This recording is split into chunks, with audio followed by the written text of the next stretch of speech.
Assalamualaikum warahmatullahi wabarakatuh. Yang saya banggakan pimpinan Bapak Andre dan Ibu Ketua yang hadir mendampingi juga Mas Eko dan seluruh rekan-rekan yang kami banggakan, Bapak Subekti Syukur Jasa Marga dan Pak Budi yang didampingi seluruh jajarannya baik dari Utama Karya dan juga Jasa Marga, Bu Fitri juga hadir. Yang pasti saya apresiasi, terima kasih saya berbicara di sini atas nama daerah pilihan Jawa Timur 3, Situbondo, Bondowoso dan Banyuwangi. Terima kasih Pak Subekti Syukur sudah mengawal tol Probowangi yang seharusnya ini apresiasi dari teman-teman di Dapil, karena dapil saya kan Situbondo, Bondowoso, Banyuwangi, Pak Subekti. Dulu pernah kita pertemuan waktu di Pasuruan, waktu kunjungan kita itu, nama Probowangi itu sepakat kalau bisa dirubah. Orang berpikirnya Probolinggo, Banyuwangi. Padahal Probolinggo ke Surabaya Pasuruan itu cuma sekitar 69 kilo. Pasuruan Probolinggo cuma 41 kilo. Sedangkan Situbondo sampai Banyuwangi itu sekitar 110 kilo terpanjang tol.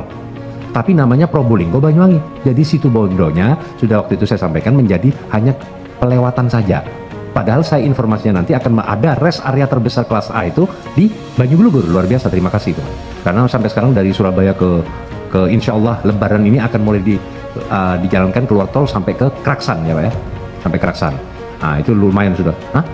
Oh Lebaran ini sampai Paiton Pak ya. Nah ini informasi buat di Dapil juga bahwa tol sudah mulai dari Surabaya sampai ke Paiton keluarnya untuk Lebaran ini. Tapi uji coba ya Pak ya. Setelah Lebaran berapa lama lagi dibuka lagi ya Pak? Kira-kira Pak? Tergantung situasi ya dan kondisi uji cobanya ya. Nah saya harapkan tahun depan sudah bisa sampai keluar tol Besuki. Nah ya, jadi yang pertama itu Pak, kalau bisa kan saya kira hanya merubah legalitas Probolinggo, Situbondo, Banyuwangi. Yang Probowangi sebetulnya kalau Prosiwangi, Probolinggo, Situbondo, Banyuwangi, jelas Pak. Prosiwangi waktu itu kami waktu pertemuan di kunjungan dan sepakat waktu itu ya kan. Nah itu yang pertama saya harapkan, ini aspirasi dari masyarakat terpanjang, terindah di Indonesia Pak tolnya ini.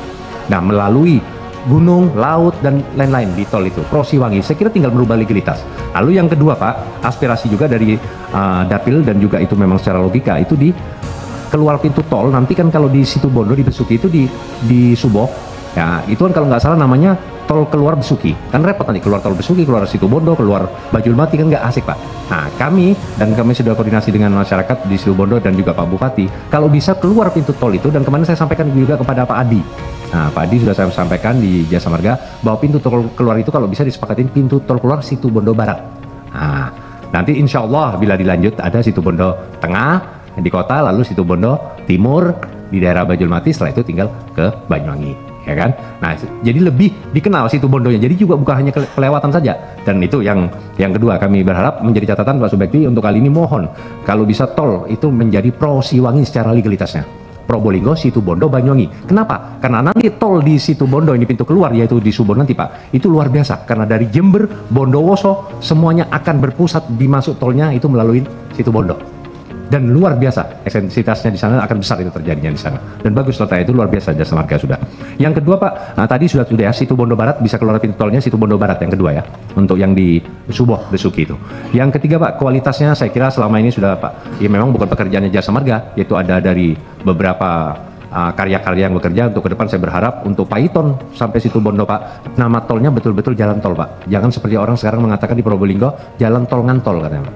Ya kan? Karena jalannya banyak mental-mentalnya, jadi tol ngantol namanya bahasa Maduranya itu Pak. Nah saya berharap nanti jalannya benar-benar tol Pak ya, bukan tol ngantol jadi Pak. Nah, itu kita harapkan dari jenis, kualitas dan semuanya kerjasamanya saya lihat sudah bagus dengan Perhutani. Saya yakin kemarin sudah kami jembatani dengan PLN. Saya berharap Perhutani, PLN juga bisa mempercepat bantu Jasa Marga dan beberapa karya yang untuk proyek dari pemerintah ini. Ini kan sesuai dengan keputusan Presiden.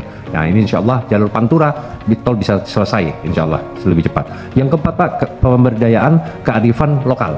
Nah selama ini alhamdulillah saya dengar sudah bagus, mulai dari Probolinggo, mulai dari Situbondo kearifan lokal, pemberdayaan untuk pasir, batu, alam dan lain-lain yang dikerjakan oleh karya-karya sudah memberdayakan masyarakat lokal itu luar biasa, dan itu penting sekali sehingga bisa berdaya mereka.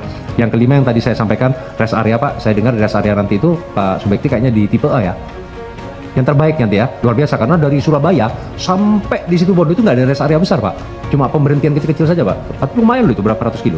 Tapi kalau nanti rest area benar-benar di Banyuglugur itu menjadi rest area terbesar dengan tipe A, waduh luar biasa. Dan saya harapkan jangan lupa Pak, sesuai aturan undang-undang dan kebutuhan semua UMKM diperhitungkan.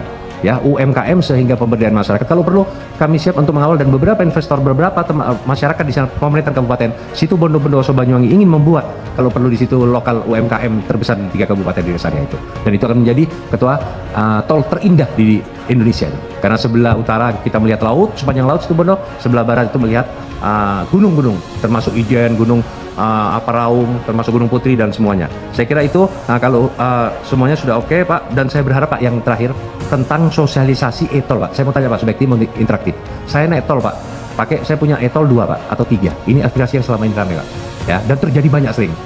Tergantung apes-apesan Pak nasib Pak. Ya, ada yang kena denda, ada yang enggak. Kalau ada yang jaga kena denda, kalau ada yang jaga enggak kena denda. Saya punya e-tol 1 Pak. Tahu-tahu saya mau balik dari Probolinggo ke Surabaya, e-tol saya habis. Saya menggunakan e-tol satunya Pak. Nah itu katanya kena denda Pak. Nah ini saya sebagai anggota DPR aja nggak tahu Pak. Nah itu ya baru tahu. Nah makanya seandainya habis, tetapi kita selalu standby, e-tol itu kan selalu ada. Nah itu gimana Pak Subekti kira-kira ke hal-hal seperti itu. Nah seandainya itu menjadi peraturan, tolong itu disosialisasikan dengan maksimal, sehingga e-tol keluar masuk tol harus dengan tetap 1 e-tol, kode 1 e-tol. Kalau enggak kasihan Pak, dapat kena dendanya 800.000 loh Pak. Tolnya cuma 13.000, dendanya 800.000. Supir-supir itu kasihan kadang-kadang karena e-tolnya kadang habis. Nah ini yang penting. Saya entah di tol Sumatera apa begitu Pak Budi juga ada, harus 1 e-tol misalkan. Nah ini sosialisasi kalau saya kira, dengan sosialisasinya saya kira itu Utama Karya sudah oke di Sumatera. Saya lihat, kita pernah kunjungan ke Sumatera juga sudah bagus. Saya berharap kualitas juga di Jawa seperti Utama Karya, Wijaya Karya, Waskita Karya, PP, Nindya Karya, Abhiprata Sabipraya yang bekerja di Probolinggo bersama Jasa Marga bisa lebih maksimal, lebih baik ke depan. Terima kasih Pak Ari Wibowo juga yang sudah mengawal. Insya Allah informasi dan segalanya bisa terus update bersama ya. Terima kasih. Wallahul muwaffiq ila aqwamit thoriq. Wassalamualaikum warahmatullahi wabarakatuh. Waalaikumsalam warahmatullahi wabarakatuh.